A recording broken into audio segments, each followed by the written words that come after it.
Ya. Kalau Anda percaya bahwa Quran menjelaskan segala sesuatu, mengapa kamu tidak percaya bahwa tata cara sholat dijelaskan oleh Al-Quran? Dengar. Supaya paham, saya sudah dengar ini pertanyaan kamu ini sudah saya dengar beberapa kali, cuman tidak ada yang bisa menjawab. Saya akan jawab. Ketika mengenai sholat, Allah perintahkan langsung Muhammad, itulah peristiwa namanya Isra Mi'raj. Di mana? Untuk dengar dulu, Gini. dengar. Silakan.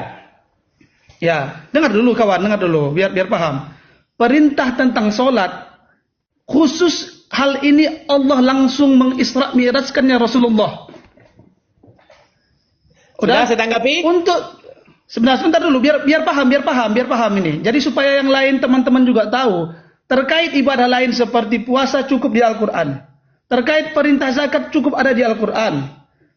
Terkait khusus mengenai sholat. Ini langsung Allah perintahkan Nabi untuk diangkat ke langit dan diajarkan secara langsung.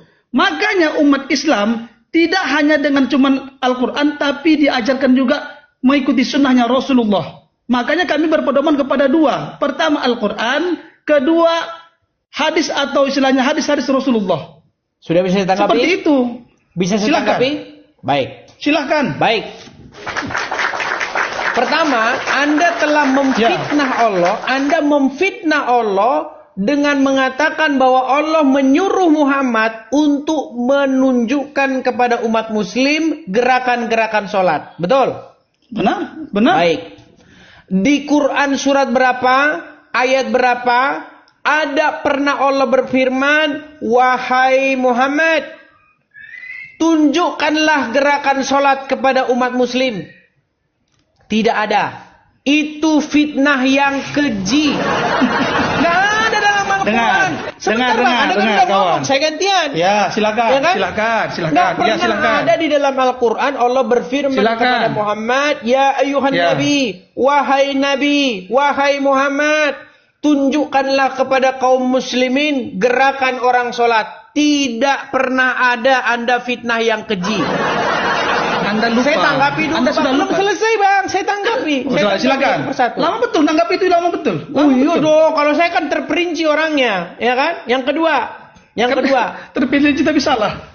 Kalau memang Allah pernah berfirman kepada Muhammad, maka firmannya itu pastilah diabadikan di dalam Al-Quran. Tapi sayang seribu sayang tidak ada. Kemudian Anda memfitnah Isra wa Mi'raj. Pertama, cerita Isra Mi'raj dikatakan bahwa Muhammad naik ke Sidratul Muntaha, ya, naik ke menghadap kepada Allah. Tadi Anda mengatakan Allah tidak pernah berfirman langsung. Sementara sekarang Anda mengatakan Allah berfirman langsung. Itu sudah kontradiksi. Sebentar. Bodoh atau gimana nih? Nanti saya kasih waktu untuk menanggapi semua. Oke, saya kasih waktu untuk menanggapi semua. Ini sudah kontradiksi, ya. Kemudian, kemudian masalahnya begini. Di dalam Quran surat Al-Ma'arij, ya, ayat yang ke-1 sampai ayat yang ke-4, Jibril ketika dia naik menghadap kepada Allah membawa urusan, itu dalam satu hari, tapi kadarnya itu 50.000 tahun bagi umat manusia. Makanya disuruh bersabar. Memang Jibril naik satu hari. Tapi satu harinya itu di dalam bumi itu sudah 50.000 tahun. Makanya Bang, kalau Anda percaya Isra Mi'raj, harusnya Anda percaya Muhammad belum turun. Belum turun. Karena masih 50.000 tahun. Sekarang baru berapa? Baru 1.500 tahun.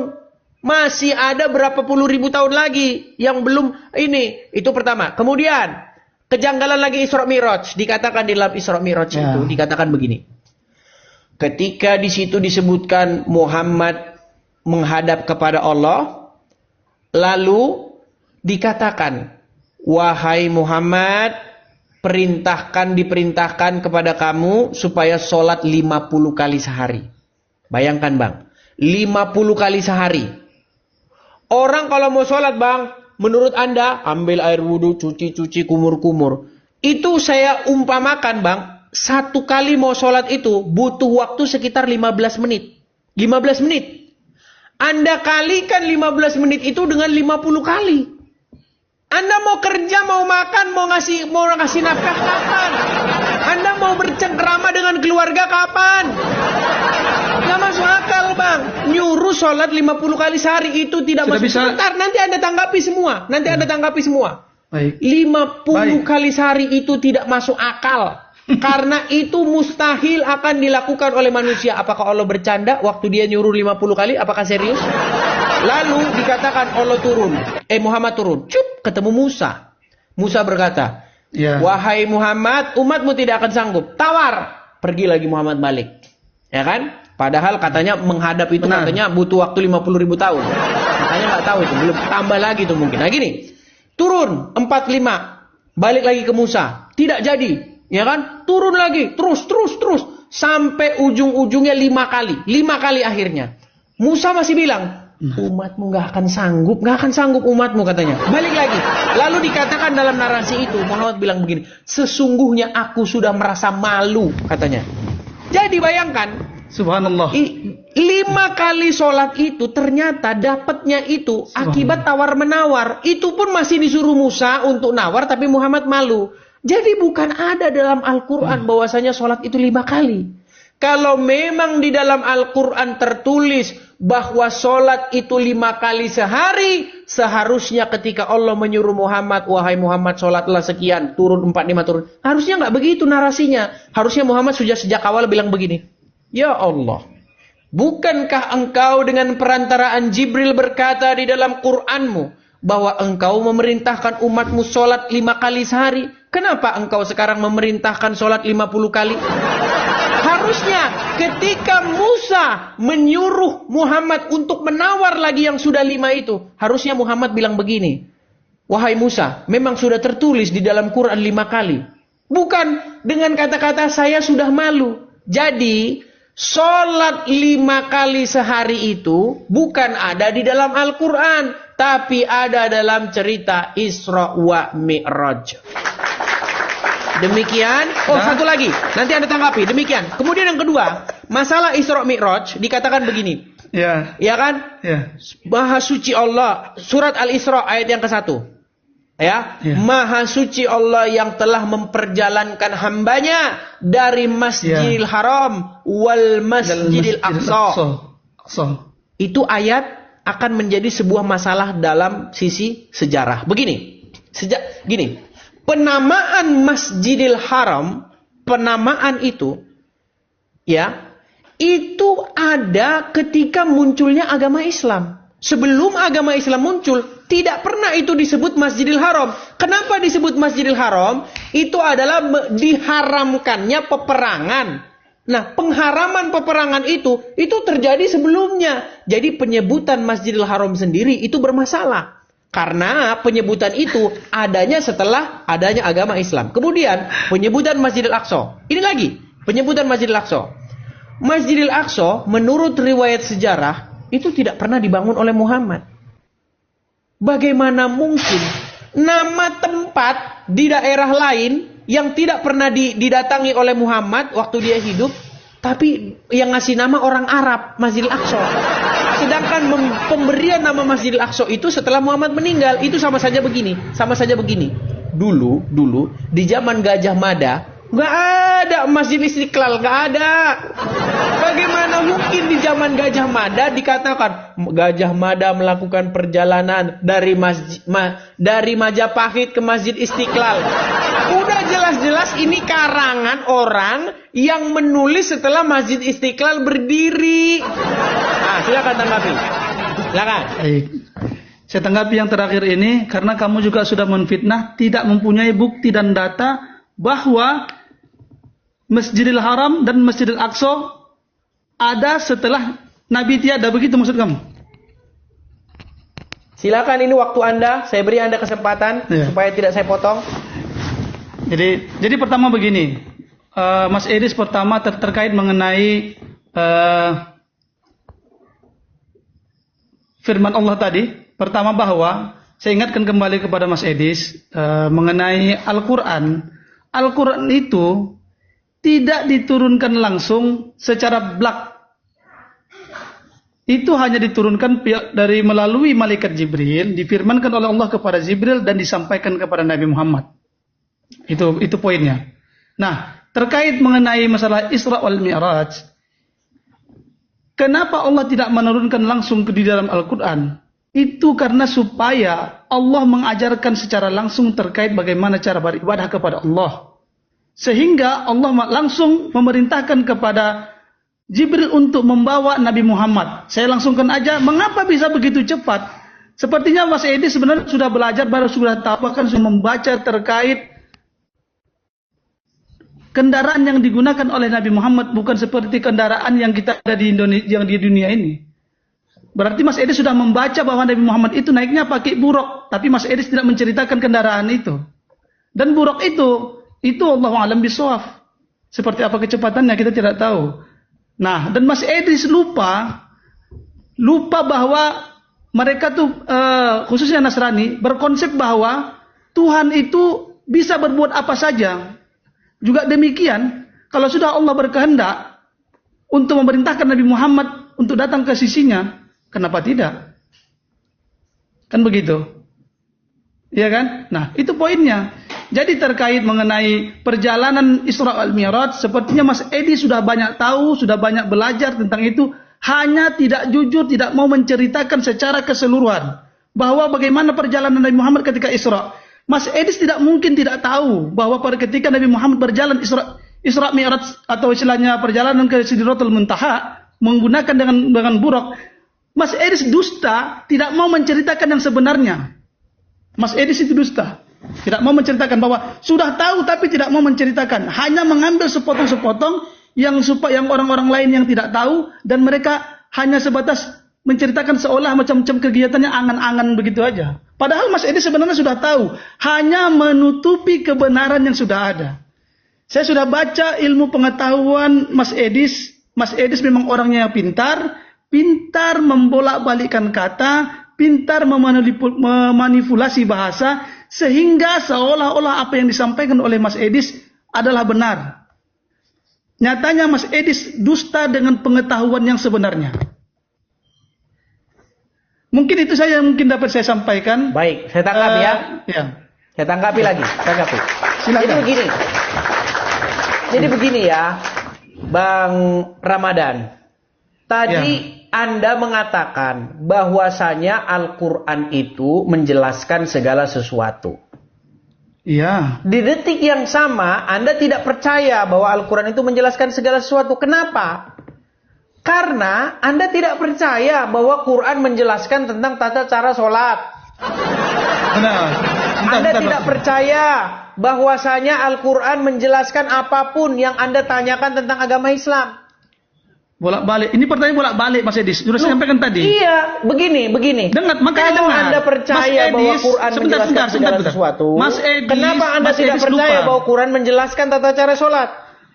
Mas Edis lupa bahwa umat muslim tidak hanya menggunakan Al-Quran untuk beristihad, akan tetapi ada hadis Rasulullah. Baik, kita turuti kemauan mereka. Baik. Silakan. Jadi menurutmu Muhammad diajarkan tentang gerakan-gerakan sholat, betul? Benar. Oke, sekarang yang benar yang mana, Bang? Posisi takbiratul ihram menurut mazhab-mazhab itu beda-beda. Ada yang begini, ada yang di depan begini. Betul? Betul? Benar. Masalah kunut dan tidak kunut. Ya kan? Benar. Nah, sekarang begini, yang menjadi pertanyaan saya kepada Anda. Iya. Sebenarnya yang mana yang benar? Posisi takbiratul ihram yang benar yang mana? Begini atau begini? Yang mana yang benar? Menurut yang saya pelajari, keduanya itu benar. Silahkan memilih. Jadi gerakan yang benar yang diajarkan waktu Isra Mi'raj yang mana? Apakah ada tidak ada yang salah? Sebentar. Apakah Allah memperagakan gerakan sholat 2 kali? Atau 1 kali? Tidak. Oke, kalau satu kali yang benar waktu takbiratul ihram yang benar yang mana? Gini atau begini? Begini Mas Edis, dengar dulu sebentar. Kan sudah saya bilang Bang, makin diikuti, makin terbukti dustanya saudara. Di mana dustanya? Emangnya Abang bilang tadi dua-duanya benar. Abang bilang tadi dua-duanya benar, betul? Benar. Oke, yang benar yang mana? Begini atau begini? Pertanyaan Mas Edis sudah saya jawab. Yang mana benar? Dua-duanya benar. Kalau dua-duanya benar, berarti waktu Isra Mi'raj diperagakan 2 kali. Tidak, bukan seperti itu. Bukan begitu. Gimana caranya? Berarti harusnya diperagakan 2 kali. Bukan seperti itu. Dua-duanya benar. Begini Mas Edis. Gimana? Dengar Mas Edis. Dengar. Sallu kama ra'aituni usolli, kata Rasulullah. Sholatlah kamu sebagaimana kamu melihat saya sholat. Masalahnya begini, yang dilihat Muhammad waktu mereka sholat, waktu umat melihat Muhammad sholat, itu yang benar yang mana? Yang begini atau yang begini? Kalau Anda bilang dua-duanya. Mustahil dua-duanya, karena waktu Isra Mi'raj cuma diajarin satu gerakan. Pertanyaan saya, dari mana tahu Mas Edis kalau Allah mengajarkan satu gerakan? Berarti kalau dua-duanya benar, berarti Allah memperagakannya 2 kali. Belum tentu. Lu gimana? Kayak gitu kalau begitu yang mana yang diperagakan? Dengar. Begini benar. Begini juga benar. Dua-duanya benar. Begini Mas Edis, dengar. Mas Edis mengklaim seolah-olah ini membedakan antar orang berjalan. Mana orang berjalan yang benar antara berjalan melenggok-lenggok dan berjalan lurus? Itu gini Bang. Sama. Dengar dulu Bang. Saya ini penggemar Wiro Sableng. Pendekar kapak maut naga geni 212. Saya pantas gendeng masih ketinggalan. Dengar Bang. Di kampung halaman saya, waktu saya masih kecil dulu. Saya ini sangat tergila-gila dengan Wiro Sableng. Makanya waktu kecil tuh saya tulis 212, ya kan? Saya kemana-mana. Gendeng kan? Iya, namanya senja gendeng. Makanya karena jadi saya tahu waktu pukulan matahari gerakannya itu begini. Itu pukulan matahari.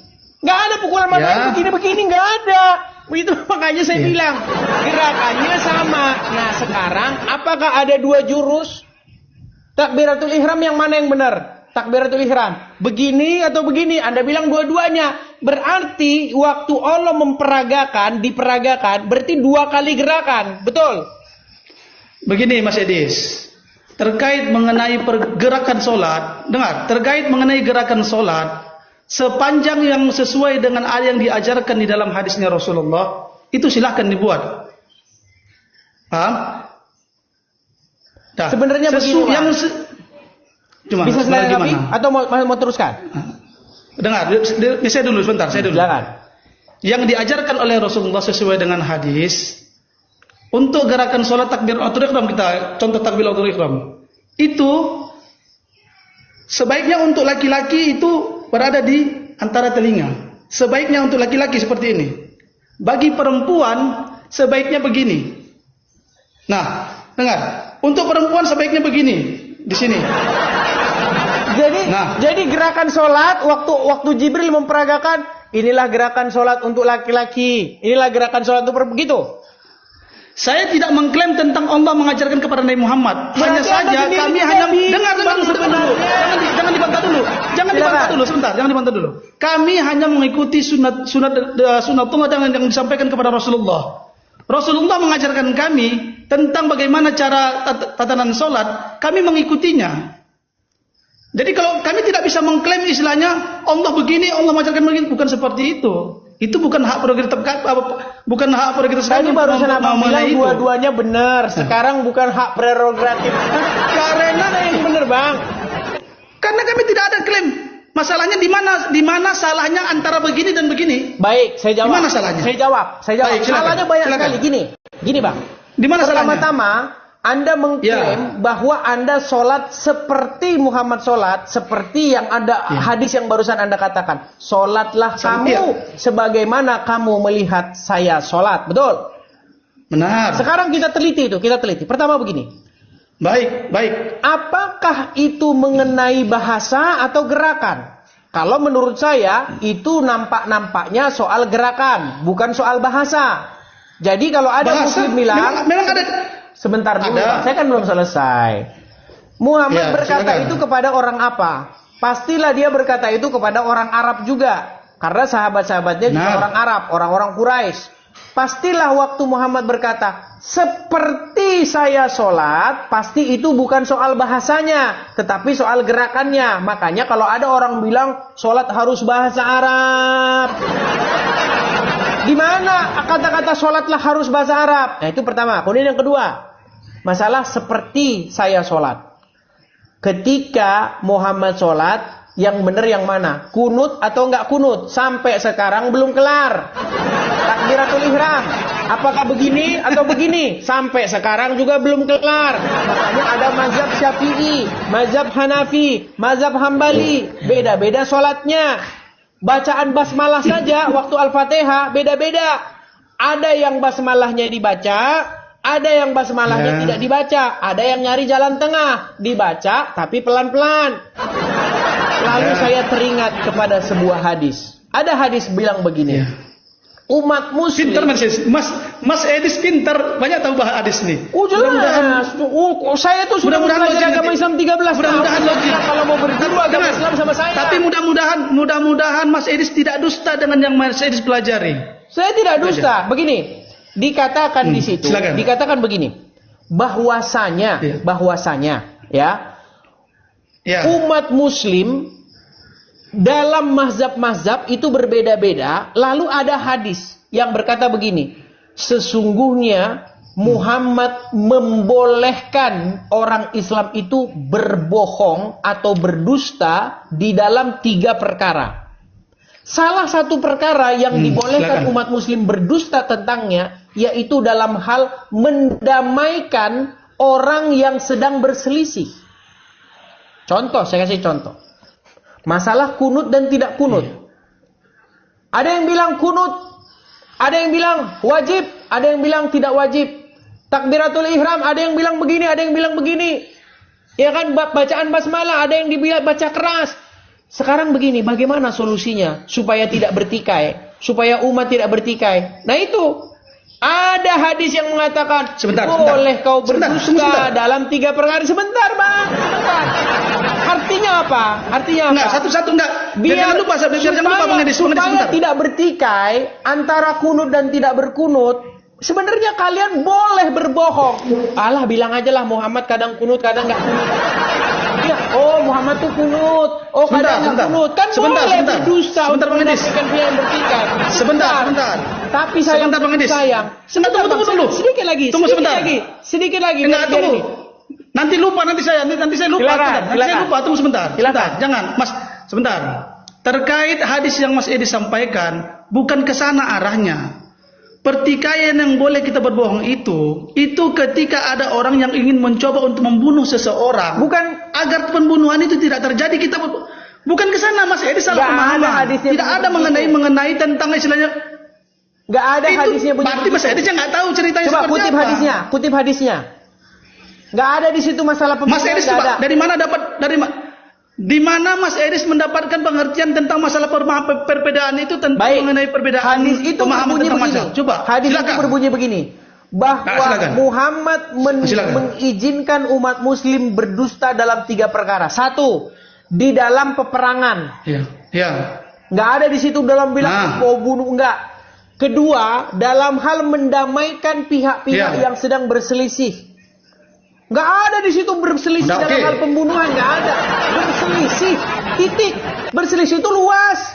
Sebentar bang, jangan Anda katakan bahwa, katanya saya bisa ngomong ini, dipotong terus.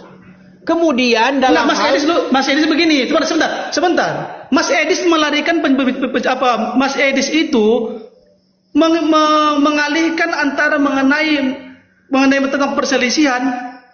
Melarikannya kepada perbedaan mazhab, bukan ke sana arahnya. Oke, terjadi nggak perselisihan antar mazhab? Kutanya sama abang, terjadi perselisihan nggak antara mazhab? Perbedaan mazhab benar adanya. Perselisihan itu berarti bisa dimaklumin. Nah, iya Iya benar, perselisihan, tapi tidak menjadi pertikaian. Perselisihan belum tentu menjadi pertikaian. Nah, makanya saya perselisihan tidak mendamaikan pertikaian itu supaya tidak terjadi pertikaian dan tidak terjadi saling membunuh satu sama lain, maka diizinkan boleh berdusta. Makanya bilang aja, oh kadang-kadang kunut, kadang-kadang nggak kunut boleh. Gimana? Itu Mas Edis berdusta. Ini dengar penonton.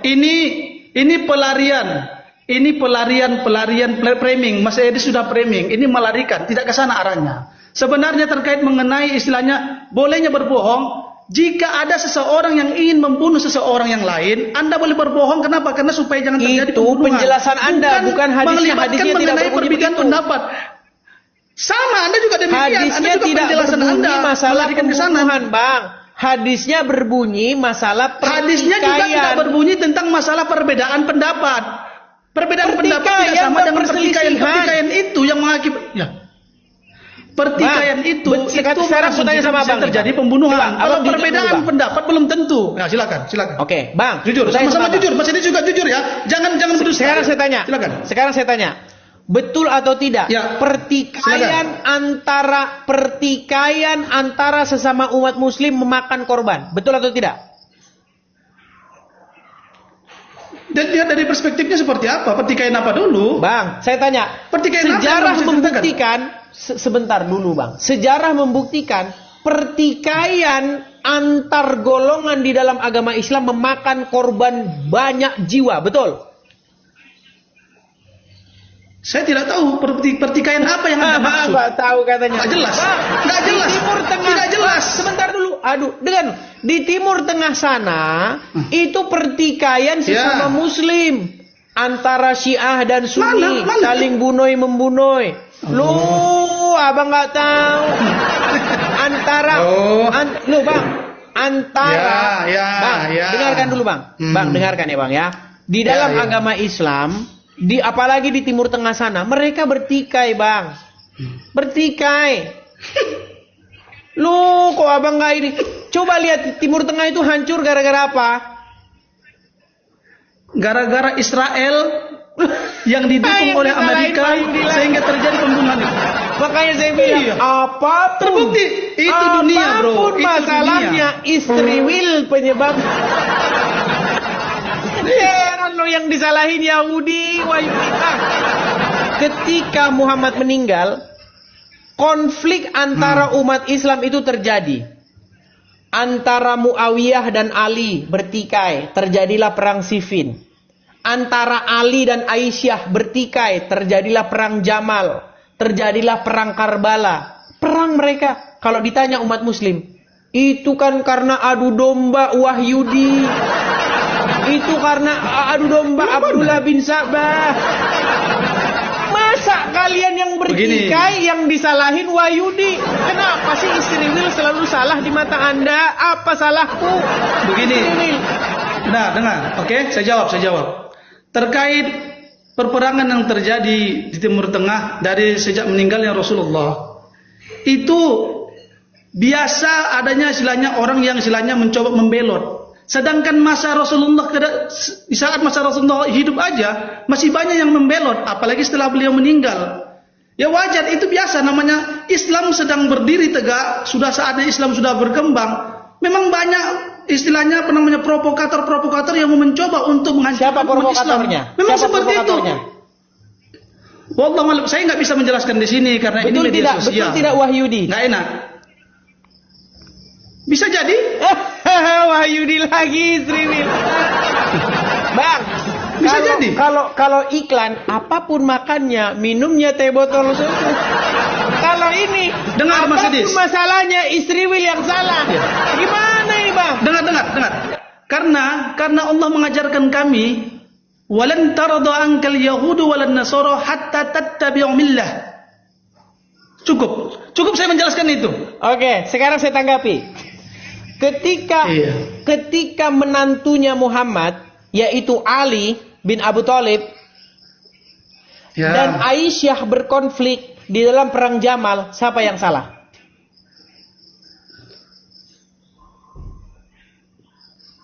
Menurut Anda siapa salah? Loh, saya tanya Anda Muslim kan? Aisyah.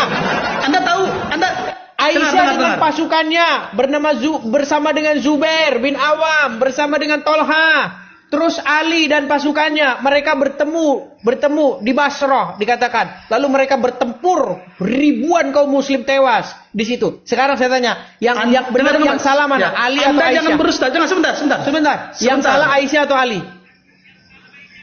Kedua-duanya tidak ada yang salah. Yang salah itu para pengikut mereka yang berselisih. Bilang boleh berdusta di dalam hal mendamaikan orang yang bertikai. Oh, Aisyah itu baik. Oh, bilang sama Aisyah, oh Ali itu baik. Karena apa? Karena di dalam ajaran agama Islam memang boleh mendamaikan pihak-pihak yang bertikai itu boleh berdusta. Karena pada saat itu, dengar Mas Edis. Enggak berat. Mas Edis wajar, saya maklum karena kalian akan mencoba untuk mempermainkan kepada hal yang lain. Bagi kami sebenarnya di saat sesuatu sama kayak seperti Indonesia. Ini kita contohkan di Indonesia. Ketika Indonesia sudah merdeka, siapa yang coba menghancurkan Indonesia? Apakah dari negara lain? Tidak. Tetapi orang Indonesia itu sendiri yang mencoba mempertikaikan. Begitu juga demikian ketika Islam di saat itu sedang jaya-jayanya. Timbullah dari pihak satu sama lain mencoba untuk memprovokasi. Sehingga timbullah bentrok. Itu kita maklum. Bentrok antara siapa? juga mengatakan demikian. Bentrok antara siapa dan siapa? Ya ujungnya sesama muslim. Biasa memang sesama muslim jadi berperang. Gara-gara. Saya tangkapi ya. Saya tangkapi. Baik, kalau kita Bang, seperti ku bilang, makin dalam kau pelajari agama Islam Bang, makin dekat pintu gerbangmu untuk meninggalkannya. Baik. Tidak. Menurut hadis, demi Allah dia akan tidak. Ya, karena Abang tidak baca serius. Dengarkan. Di dalam hadis tertulis. Karena kamu berdusta, kamu sudah baca tapi kamu berdusta. Silakan. Baik, dengarkan. Di dalam hadis tertulis bahwasanya sebaik-baiknya kaum, sebaik-baiknya generasi adalah generasi para sahabat. Ya. Betul. Nah, kalau bagaimana mungkin Anda percaya bahwa generasi para sahabat itu adalah generasi yang terbaik di antara anak-anak yang pernah dilahirkan manusia. Tapi di detik yang sama Anda percaya mereka diadu domba macam ayam jago.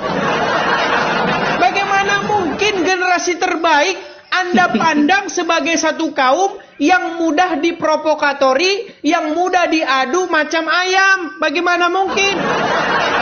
Makanya ku bilang Bang, Saya jawab. Sedikit Bang, makanya ku tanggapi. Gini,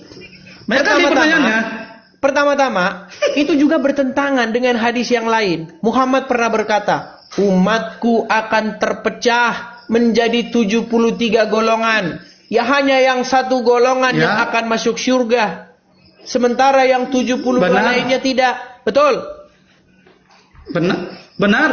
Nah, sekarang masalahnya begini. Bagaimana mungkin kamu percaya bahwa di antara 73 golongan itu hanya satu yang masuk surga, tapi di detik yang sama Anda percaya bahwa semua golongan benar, bahwa mau begini takbiratul ihramnya benar, mau begini benar, mau kunut nggak kunut juga benar. Makanya aku bilang Bang, kebohongan tidak akan pernah bisa ditutupi dengan kebohongan yang lain, karena suatu saat kebohongan itu akan terbongkar. Silakan. Jadi begini, terkait yang mana satu dia? Oke. Begini Bang Edis. Mengenai pertikaian seseorang, Bang Edis jangan berasumsi ketika sahabat-sahabat Rasulullah itu semua orang situ menjadi sahabat Rasulullah. Bukan seperti itu Bang Edis. Jadi antara Ali dan Aisyah, yang mana sahabat dua-duanya sahabat Muhammad enggak?